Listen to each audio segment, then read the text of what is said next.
বন্যা দুর্গতদের সাহায্যের জন্য বিএনপির আবেদন।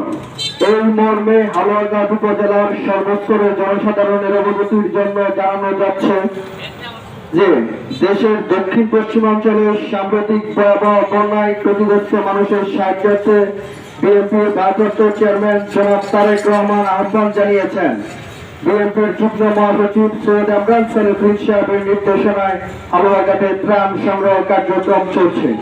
হালুয়াঘাটের সর্বস্তরের জনসাধারণ সহ বিএনপি এবং অঙ্গ সংগঠনের নেতা কর্মী সমর্থক ও শুভাকাঙ্ক্ষীদের বিএনপি ত্রাণ সংগ্রহের কার্যক্রমে ত্রাণ সামগ্রী ও অর্থ সাহায্য প্রদান করার জন্য অনুরোধ জানানো যাচ্ছে।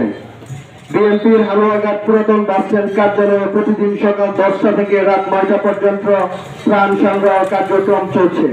সকলকে সহযোগিতা প্রদান করতে অনুরোধ জানানো যাচ্ছে।